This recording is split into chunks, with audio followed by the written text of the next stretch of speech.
ഈശോ മിശിഹായ്ക്ക് സ്തുതിയായിരിക്കട്ടെ. ഭൂതോച്ചാടന അനുഭവ പാഠങ്ങളുടെ 40ാമത്തെ സെഷനിലേക്ക് ഈശോയുടെ നാമത്തിൽ ഹൃദ്യമായ സ്വാഗതം. Hallelujah, hallelujah, hallelujah.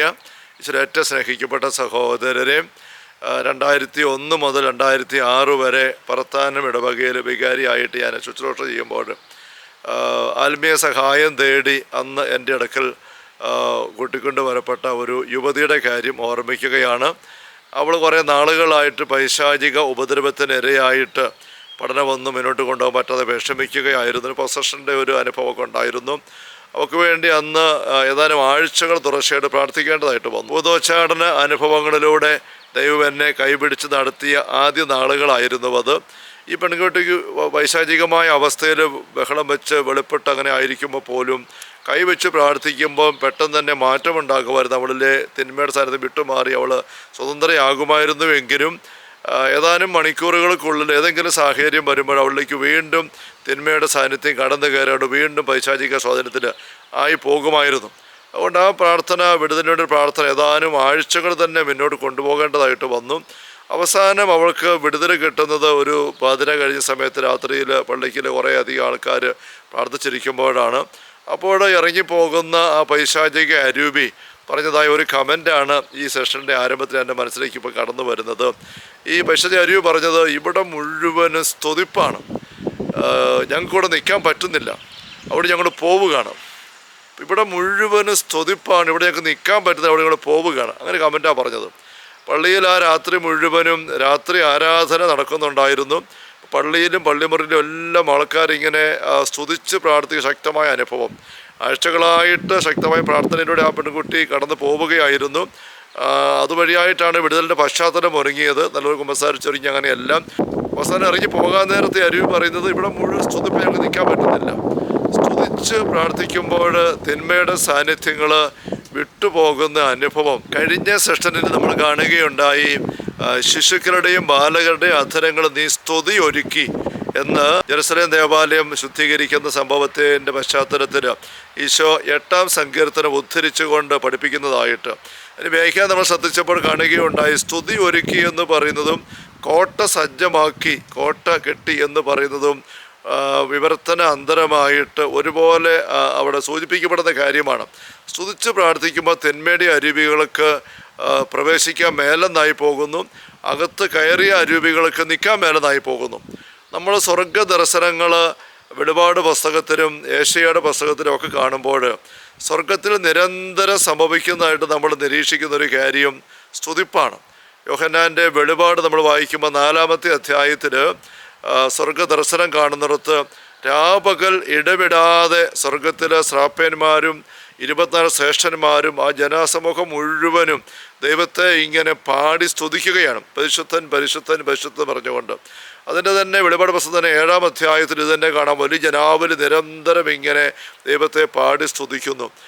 വെളിപാടിൻ്റെ 19ാം അധ്യായത്തിലും 1ാമതും 2ാമതും 3ാമതും വലിയൊരു ശബ്ദം ഇടിമുഴക്കം പോലെ പെരുവെള്ളച്ചാട്ടം പോലെ ഉയരുന്നു എന്ന് പറഞ്ഞുകൊണ്ട് യോഹന്നാൻ കണ്ട് കേട്ട് ബോധ്യപ്പെട്ട് എഴുതുന്നത് ഹല്ലേലൂയ എന്നുള്ള സ്തുതിപ്പിൻ്റെ ശബ്ദമാണ്.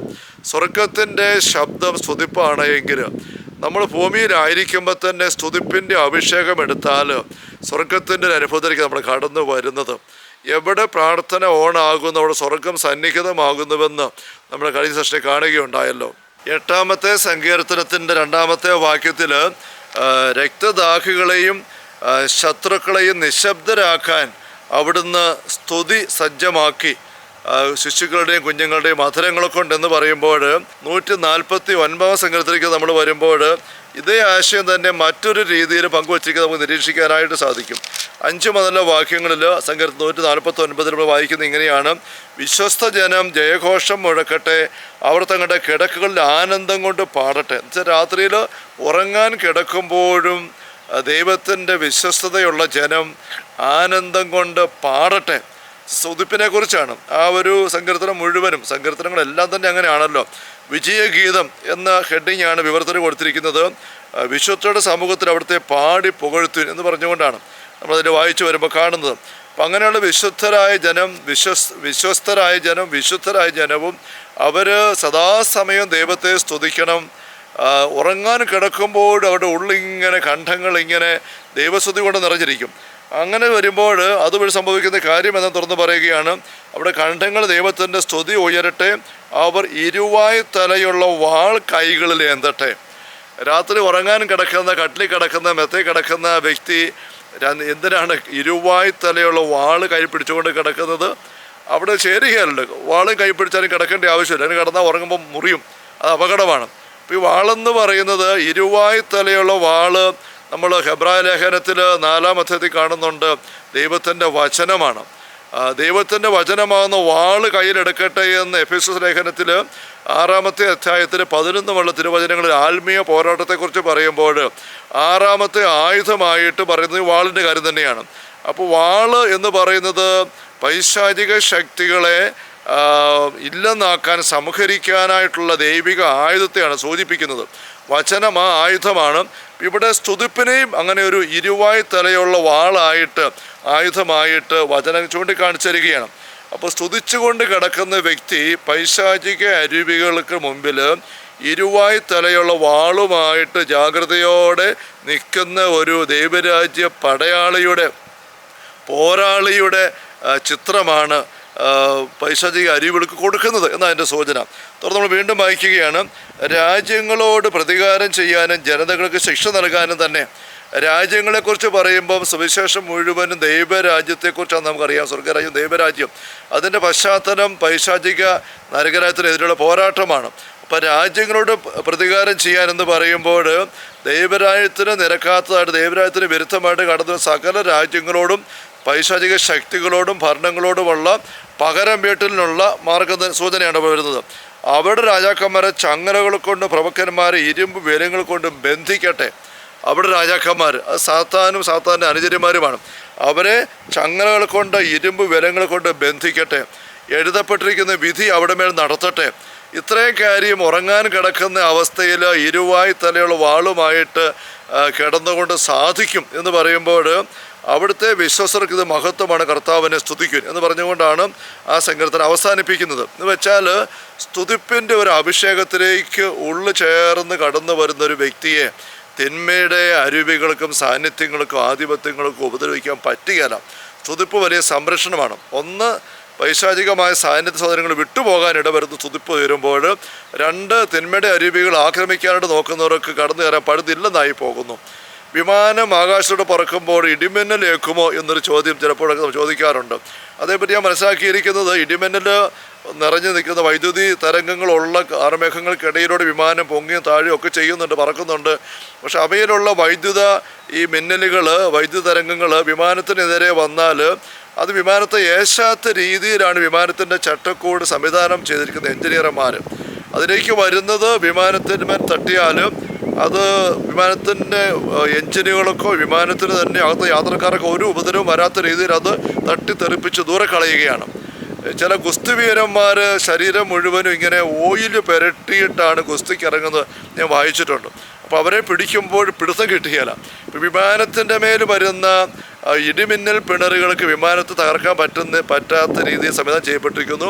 അല്ലെങ്കിൽ ഗുസ്തി വീരന്മാർ ഓയിൽ കൊണ്ട് ശരീരം മുഴുവൻ പുരട്ടിയിട്ട് നിൽക്കുമ്പോൾ അത് പിടുത്തം കിട്ടുകയെന്ന് പറഞ്ഞ പോലെ സ്തുതിപ്പിൻ്റെ അഭിഷേകത്തിൽ ജീവിക്കുന്ന വ്യക്തിയുടെ മേൽ തിന്മയുടെ അരുവിക്ക് പിടുത്തം കിട്ടുകയില്ല. തിന്മയുടെ ആക്രമണം ഉണ്ടായാൽ തന്നെ മിന്നൽ വരുമ്പോൾ വിമാനത്തെ തന്നെ തെറിച്ചു പോകുമെന്ന് പറഞ്ഞ പോലെ പൈശാചിക സാന്നിധ്യത്തിൻ്റെ ആക്രമണങ്ങളും മറ്റും സ്തുതിപ്പിൻ്റെ അഭിഷേകത്തിലുള്ള വ്യക്തികൾക്ക് തട്ടിത്തെറിച്ച് പോവുകയുള്ളൂ. സ്തുതിപ്പെന്ന് പറയുന്നത് വാഗൊണ്ട് മാത്രം കേൾപ്പിക്കുന്ന ശബ്ദത്തിൻ്റെ വിഷയമല്ല, ഹൃദയത്തിൽ നിറഞ്ഞ് ദൈവസ്നേഹം കൊണ്ട്, ദൈവത്തോടെ നന്ദി കൊണ്ട്, ദൈവത്തിൻ്റെ സാമീപ്യ അനുഭവം കൊണ്ട് നിറഞ്ഞിട്ട് വരേണ്ട ഒരു അനുഭവമാണ്. 16-ാം സങ്കീർത്തനം ഉദ്ധരിച്ചുകൊണ്ട് പത്രോസ് അപ്പോസ്തലൻ പെന്തക്കോസ്തായി പ്രസംഗിക്കുമ്പോൾ അപ്പോസ്തല പ്രവർത്തനങ്ങൾ നമ്മൾ 2-ാം അധ്യായത്തിൽ ആ പുസ്തകത്തിൽ കാണുന്നുണ്ട്. ഞാൻ എൻ്റെ കർത്താവിനെ എപ്പോഴും എൻ്റെ കൺമുമ്പിൽ ദർശിച്ചു, അതുകൊണ്ട് എൻ്റെ ഹൃദയം ആനന്ദിച്ചു, എൻ്റെ അധരങ്ങൾ സ്തോത്രഗീതം ആലപിക്കുന്നു. നിരന്തരം സ്തോത്രഗീതം ആലപിക്കുന്നതിൻ്റെ കാരണം ദൈവത്തെ നിരന്തരം കൂടെ കാണുന്നതുകൊണ്ടാണ്. സഹോദരങ്ങളെ, ഭൂതോച്ചാടന അനുഭവ പാഠങ്ങളിൽ പ്രാർത്ഥന കൊണ്ട് മാത്രമേ തിന്മ വർക്കം പുറത്തു പോകുള്ളൂ എന്ന് പറയുമ്പോൾ സ്തുതിപ്പിൻ്റെ പറഞ്ഞ് പ്രത്യേക പ്രസക്തിയുണ്ട് നമുക്ക് തിരിച്ചറിയാനായിട്ട് സാധിക്കട്ടെ. എപ്പോഴും സ്തുതിച്ചുകൊണ്ട് നടക്കുന്ന ഒരു വ്യക്തിയായിട്ട് മാറാം, സ്തുതിക്കുന്നതിന് ഉള്ളത്തിൻ്റെ ഉടമയാകാൻ നമുക്ക് പരിശ്രമിക്കാം. കുറവ് പ്രാർത്ഥിക്കാം, സാധിക്കട്ടെ. Hallelujah, hallelujah. കർത്താവ് യേശു മിശിഹായുടെ സമൃദ്ധമായ കൃപയും അനുഗ്രഹങ്ങളും പിതാവായ ദൈവത്തിൻ്റെ അവനനീയമായ സ്നേഹവും പരിശുദ്ധാത്മാവായ ദൈവത്തിൻ്റെ നിരന്തരമായ സാന്നിധ്യ സഹവാസ സഹായ സംരക്ഷണവും നാം ഓരോരുത്തരുടെയും കൂടെ എല്ലാ ജീവിത മേഖലകളിൽ കൂടെ ഉണ്ടായിരിക്കട്ടെ, ഇപ്പോഴും എപ്പോഴും എന്നേക്കും. ആമേൻ. Ave Maria, Ave Maria, Ave Maria.